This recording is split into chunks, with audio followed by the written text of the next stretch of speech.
اهلا بكم اصدقاء اللعيبه في فيديو جديد وحلقه جديده وتاني حلقات فانتازي لعبه صح.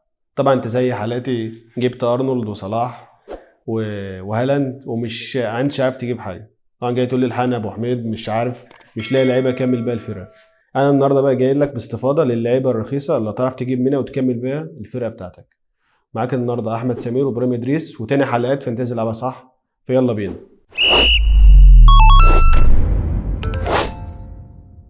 ازيك يا ابراهيم، اخبارك ايه؟ ازيك يا احمد؟ الحمد لله تمام. نتكلم عن ايه النهارده؟ النهارده هنستعرض بعض المراكز، يعني نبدا من الحراسه لحد الهجوم. اللعيبه اللي انت ممكن تحطها في فرقتك هيكون لهم دور مع فريقهم، في نفس الوقت هيجيبوا لك نقط.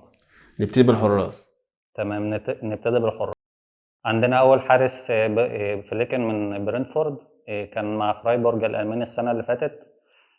خلصوا مركز خامس وقام ب 119 تصدي، وهو اخذ القفاز الذهبي السنه اللي فاتت في الدوري الالماني ب 13 مره كلين شيت. هيبقى ليه دور اعتقد في حاله رحيل دافيد رايا. هو سعره كام؟ باربعة ونص. لا، يبقى انا شايف ان هو يبقى ممتاز لو. صفقه كويسه فعلا. تاني حارس جيمس ترافورد، حارس بيرنلي.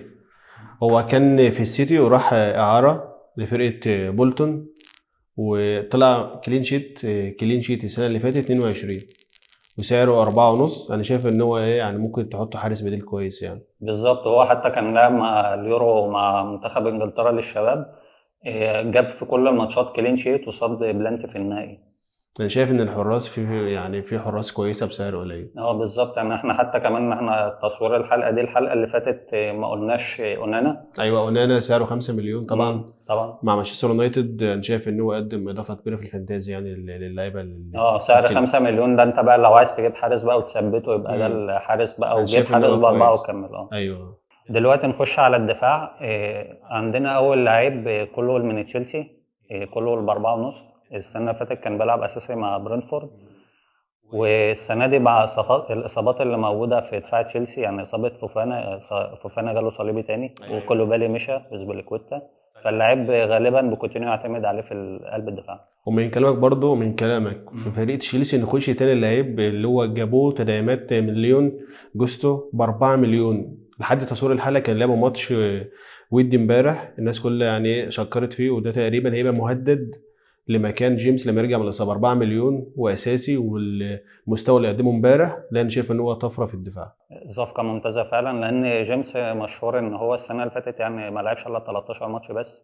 فغالبا يعني جيمس لو كمل بالمعدل ده، جوستو ده هياخد وقت كتير. الطفره للدفاع الفانتازي يعني 4 مليون، مدافع ب 4 مليون لو يلعب اساسي ويقدم المستوى ده وفي تشيلسي، لا صراحه انا المكان مضمون عندي. وفي برضه بيل من لوتون بيلعب جناح شمال في خطه خمسه ورا، كان السنه اللي فاتت بيلعب معاهم في التشامبيون شيب، لعب 47 ماتش، يعني يعتبر اساسي وب 4 مليون.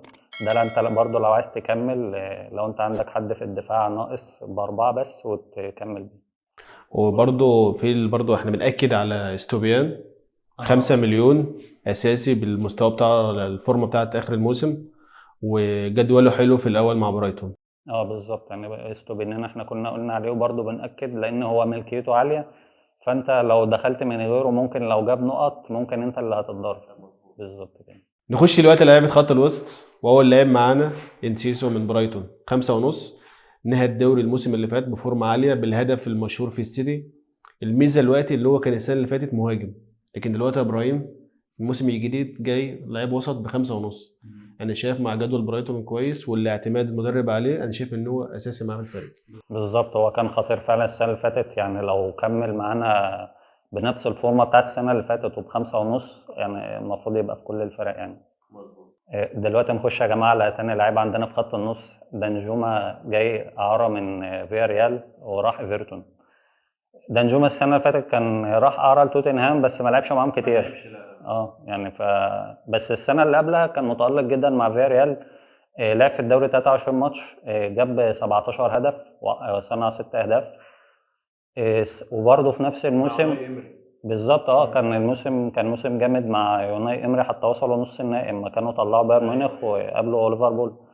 كان في دوري الابطال جاب 6 اهداف وصنع هدف في 10 ماتشات يعني. انا مستغرب يعني ان هو ايه الموسم اللي فات كان وحش، بس هو يستاهل يعني فريق اعلى من ايفرتون. بالظبط، يعني هي صفقة مفاجأة ونزل في الفانتازي ب5.5، فممكن لو اشتغل لو احنا ممكن نصبر عليه بس لو يرجع الفورمه بتاعته بعد كده ايه نجيبه. بالظبط. وعندنا برضو اللاعب اللي انا شايفه جاي هيبقى اضافه للدوري الانجليزي عموما، موسى ديابي، جاي من بايرن ليفركوزن تحت ايد تشافي الونسو. الموسم اللي عملوه السنه اللي فاتت في الدوري الالماني موسم طفره في بايرن ليفركوزن. بالظبط، يعني موسى ديابي اصلا كان في انديه بتتنافس عليه زي ارسنال، لكن المشروع بتاع يوناي امري اقنعه اكتر وهيلعب معاهم اكيد طبعا. وستة ونص على المستوى اللي كان بيقدمه، انا شايف ان هو سعر معقول مش غالي. بالظبط، يعني هو اضافه كبيره اصلا، يعني بعيدا كمان عن الفانتازي هو اضافه جامده جدا لاستون فيلا. يعني استون فيلا السنه الجايه واضح ان هي هتبقى منافس مش سهل.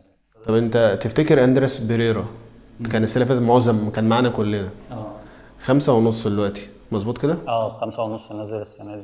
شايف ان هو هيرجع لفورمته يأدي شويه ولا ايه؟ والله بص، هو انا بالنسبه لخط النص انا كابراهيم مثلا افضل ان لعيبه خط النص غلي فيها براحتك. يعني ممكن اندرس برارا ده لو انت هتجيبه يكمل، و5.5 يعني هبقى مقلق منه شويه، بس هو عنده ميزه ان هو ماسك الضربات الثابته والفاولات في فولهام، فهو ممكن يعني ممكن تكمل بيه في خط النص عادي.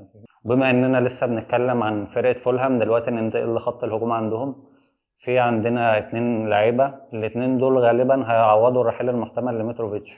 الرحيل محتمل لميتروفيتش للسعوديه. بالظبط. معانا اول واحد كارلوس فينيسيوس 5 مليون، مع احتماليه ان هو يلعب مكان متروفيتش. بالظبط، وفي هم تعاقدوا كمان مع راؤول خيمينيز من وولفز، غالبا برضو عشان هو هينافس فينيسيوس في حته المركز الهجوم دي. هنشوف مين لسه هيلعب اساسي فيهم. وسعره تقريبا هيبقى ينزل 5.5 او سعره 5.5 فانتازي، برضه هيبقى كويس.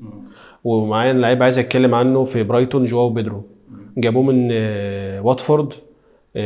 هو في الجوله التحضيريه كان ماسك ضربات الجزاء اللي اتلعبت ضد تشيلسي، فهو لو هيفضل ماسك ضربات الجزاء فانا شايف ان هو يبقى كويس، خصوصا مع سعره في الفانتازي. بالظبط، هو جواو بيدرو لو لعب الحته اللي هي تحت المهاجم دي هيبقى خطير. انا شايف ان هيبقى صفقه جامده جدا. نخش دلوقتي على مهاجم هو مش من المهاجمين الرخاص بس سعره اعلى شويه، هو جوليان الفاريز ب6.5. الفاريز السنه اللي فاتت بدأ 13 ماتش ودخل كبديل في 18 وجاب 9 اهداف. السنه دي انا شايف مع رحيل رياض محرز ودي بروين ما اعتقدش ان دقايقه هتبقى في دي بروين يعني مش هيلعب شبه الموسم اللي قبل كده اساسي على طول، هياخد على فترات. طبعا لان عشان عامل السن وكده، فغالبا يعني ده هياخد دقايق اقل شويه من دي بروين وهيزود في دقايق الفاريز. فهو ده ممكن لو انت عايز تعتمد على 2 هجوم من السيتي ممكن تبص لالفاريز. وبكده نكون وصلنا لنهايه حلقتنا النهارده، تاني حلقات فانتازي لعبه صح. اتمنى نكون ان احنا لمينا لكم معظم اللعيبه اللي سعرها كويس وتبقى اضافه للفريق. يا ريت تعملوا لنا اشتراك للصفحه على الفيسبوك واشتراك للقناه على اليوتيوب واشتراك على الحساب التيك توك. كان معكم احمد سمير وابراهيم ادريس، السلام عليكم.